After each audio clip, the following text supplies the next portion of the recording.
sénateur Henriquet était tellement gentil plusieurs fois. Il est venu, il s'est déplacé, venu avec l'âge de 90 ans qu'il avait. Je vais noter cet idiot ici maintenant. J'ai eu le plaisir de parler avec lui. Il m'avait reçu plusieurs fois chez lui à la maison, la nuit, Neuilly-sur-Seine. Déjà suite à sa demande, moi j'ai fait une recherche pendant 5 ans et j'ai fait un bouquin, Femmes et guerre en islam politique. Et lui, il a fait une préface pour ce livre historique. Son préface, vraiment, je suis très fier de cette préface. Et là-dedans, je parle de la situation des femmes en islam. Pour ça, on ne peut pas parler dans une émission de même 1 heure ou 30 minutes. Surtout que c'est vous qui vous avez la parole. Et n'oubliez pas, à chaque moment que vous voulez, vous avez la parole, mes chers amis, sur cette antenne. Et là-dedans, on parle de la guerre et de la femme. Puisque c'est deux choses-là qui ont été très importantes dès le départ en islam. Une partie des guerres, selon le Coran et les paroles du prophète, une partie des guerres, c'était également pour obtenir certaines femmes que le prophète il voulait se marier avec quand il était jeune, qu'il ne pouvait pas. C'était des femmes juives. Certains villages, quand il a attaqué, comme Taïf, comme Khaybar, c'était un village de juifs, il les a attaqués, tué les hommes, prendre les femmes qu'il voulait. Mais bien sûr, pendant que Khadija, sa première femme, était vivante, il n'a jamais osé de prendre deuxième femme. Khadija, qui était plus âgée que Mahomet, de 25 ans, elle avait une autorité assez forte sur Mahomet. Mahomet, quand il était vivant, il n'a rien fait. Mais après lui, il a pris beaucoup de femmes. Alors, première chose que vous pouvez comprendre dans l'islam, c'est quoi? C'est qu'un homme, il a le droit de se marier avec plusieurs femmes. C'est vrai qu'on avait fixé à 4 femmes après, mais le prophète de l'islam, en même temps, il avait plus de 10 femmes. Ces premières inégalités, femmes-hommes, inégalité de sexe dans l'islam concernant les femmes. C'est-à-dire, un homme, il a le droit de se marier en même temps que plusieurs femmes, qu'il obtient plusieurs femmes. Plupart des fois aussi, on disait que les femmes, c'était pour faire la paix, pour faire, je ne sais pas. Tout ça aussi, c'était des mensonges, puisque tout ça, c'était des belles femmes qu'il prenait. Les femmes, même s'il était déjà une fois marié, mais c'était des belles femmes. Des femmes très très belles. Même il y avait une femme qui est le roi d'Éthiopie, il avait fait cadeau. Vous savez qu'actuellement dans le monde de Mankan, les plus belles femmes Mankan, ce sont des Éthiopiennes. À l'époque, Éthiopie, on disait Habasha. Alors, le roi d'Éthiopie, de Habasha, il a fait cadeau d'une femme, elle s'appelait Marie, parce qu'ils étaient chrétiens à l'époque. Elle était tellement belle, elle était noire, mais on disait, oh, c'est une femme. Alors, première inégalité pour les femmes dans l'islam, c'est quoi? C'est que femme, elle doit supporter l'existence de plusieurs d'autres épouses pour son mari. Et deuxièmement, c'est écrit dans le Coran, c'est-à-dire ce n'est pas quelque chose qu'on a inventé, ce n'est pas chiite, sunnite, wahhabite, marxiste qui a dit ça, non, c'est dans le Coran. Il dit les femmes sont comme vos champs. Vous pouvez cultiver votre champ de n'importe où que vous voulez. C'est un verset dans le Coran. Après, il dit, si votre femme il vous embête, au départ, vous devez les frapper. Après, il dit, encore s'il vous embête avec le frappe, ça ne marche pas, vous devez vous interdire de coucher avec eux. Ne couchez plus avec eux pendant un certain temps. C'est une punition. Voilà. Troisième punition, alors si encore ils vous embêtent après que vous les frappez, après que vous ne couchez plus avec eux, vous pouvez les emprisonner dans les caves. Alors, caves, il n'avait pas de caves à l'époque, mais dans chaque chambre, il y avait une petite grenier, non, grenier c'est sous le toit, comme le petit chambre que vous avez dans votre appartement pour vos vêtements. Une petite chambre tout petit comme une toilette. Vous devez les emprisonner là-bas. Ça c'est écrit noir et blanc, non? C'est le verset de Coran. Après, il dit, vous devez avoir 4 femmes, oui, mais vous pouvez avoir plusieurs esclaves femmes. Les femmes, ma malakat aymanakum.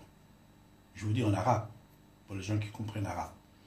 Il dit, quand vous faites des guerres, toutes les femmes que vous gagnez, ça, qu'ils soient 10 ou 100 ou 1000, c'est à vous. C'est pour ça Daesh, ce qu'il a fait, ce qu'on est en train de faire en Libye actuellement, que le monde entier, CNN a diffusé une émission très triste. Je ne sais pas si vous l'avez vu ou non. Vraiment, on va pleurer quand on voit ça, ce que CNN a diffusé. Esclavagiste, moderne, dans les pays musulmans. Et ça, c'était comme ça juste au départ. Là aussi, dans le Coran. C'est-à-dire toutes les femmes qui voulaient gagner dans les guerres, qui sont votre femme. Vous pouvez coucher avec. Alors, je ne sais pas si ça vous suffit ou non. Ce sont des choses qui existent dans le Coran et dans l'islam. Et moi, je pense, le projet qu'on est en train de préparer actuellement en France, je ne vais pas parler de la part de Macron, ni de la part du gouvernement, ni de la part de Mme Macron, mais c'est mon idée. C'est mon idée. C'est pour protéger plutôt les femmes musulmanes aussi, que les femmes françaises. Enfin, les femmes musulmanes aussi sont français, même s'ils n'ont pas encore de nationalité française, parce que de temps en temps, on ramène les femmes du pays, on se marie là-bas, on les ramène ici, après ils deviennent françaises. Ils doivent savoir qu'ils ont des droits, qu'ils doivent l'utiliser. À partir de maintenant, à ce jour-là, ici et maintenant, c'est le gouvernement français qui protège les femmes. C'est-à-dire que vous n'avez pas le droit de frapper votre femme, de l'emprisonner, de le baiser quand vous voulez. Quand elles ne veulent pas vous le baiser, je suis désolé de vous dire ça. Parce que vous savez, les femmes, ils sont très sensibles. Il faut comprendre les femmes. Les femmes, au moment qu'ils ils ont leurs règles. Et avant et après. Et au moment, peut-être ils n'ont pas envie. Et ça, si vous insistez, c'est des viols. C'est des viols. C'est pour ça certaines lois qu'on est en train de le préparer en France, et ce sont des lois en faveur de toutes les femmes, et surtout les femmes musulmanes. Et si vous entendez, les autres entendent, ils doivent parler à droite, à gauche, et toujours soyez sûr de certains, quand vous faites une plainte contre une violence, on ne va pas divorcer tout de suite. Surtout, moi je connais bien le système juridique et policier de la France, même avant Macron. Il y a un système assez fort, intelligent et familial, qu'au départ, il essaye de vous concilier, d'arrêter la violence. Après, vous continuez votre vie. Mais pour ça, il ne faut pas penser que ça c'est sacré de casser la famille et le ramener devant les tribunaux ou devant les policiers. Je vous assure que j'étais au courant, et je sais que depuis des années, depuis toujours, même dans le système de policiers, police français, préfecture, dans le système, il y a des psychiatres, il y a des gens qui viennent vous aider, les deux personnes, les deux côtés, pour vous concilier. C'est-à-dire, ce n'est pas le but de tout de suite de divorcer, de prendre vos enfants. Non, non, c'est pas ça.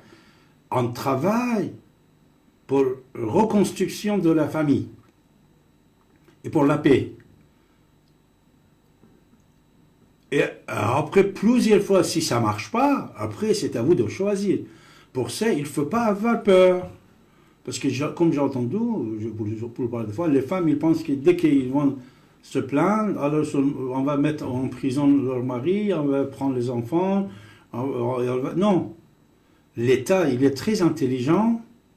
Et depuis toujours, l'État était intelligent, ce n'est pas d'aujourd'hui. L'État, surtout en France, il est très intelligent. Il essaye à calmer de deux parties, parce que de temps en temps, aussi, c'est les femmes qui sont violentes, non? Elles font n'importe quoi de temps en temps. Pour ça, ayez confiance à votre système juridique et policier à ce sujet-là, sur ce sujet-là surtout. Parce que, vous savez, la violence, si ça continue, je vous dis quelque chose, ça va toucher psychologiquement vos enfants. Les enfants, la plupart de cette violence que vous voyez dans la société, ça s'était transmis dès l'âge de l'enfant qui était tout petit.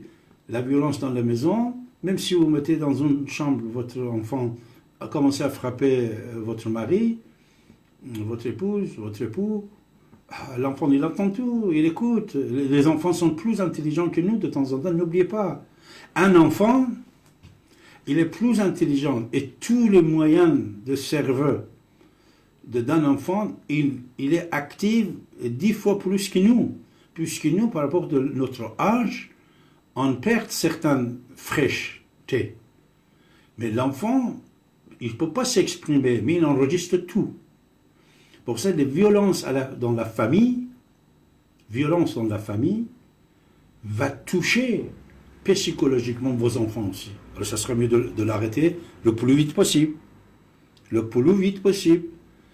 Et n'oubliez pas, la plupart des fois, comme vous avez discuté avec quelqu'un, vous avez fait des bagarres avec un individu, après, avec lui, vous êtes devenus des copains. Ça vous a pas arrivé ça? Si.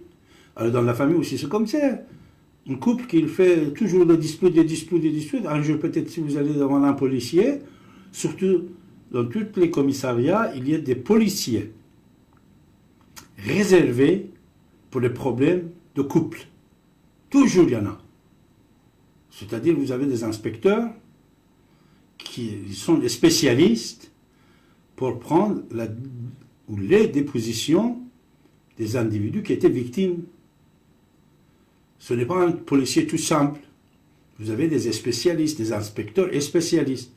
Pour ça, c'est comme vous allez chez un médecin pour vous soigner de n'importe quelle maladie. Ça aussi, vous allez pour soigner de cette maladie votre mari.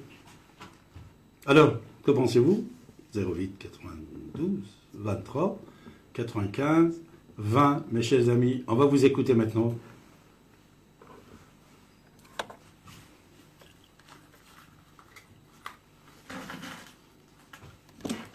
Allô? Oui. Comment tu t'appelles?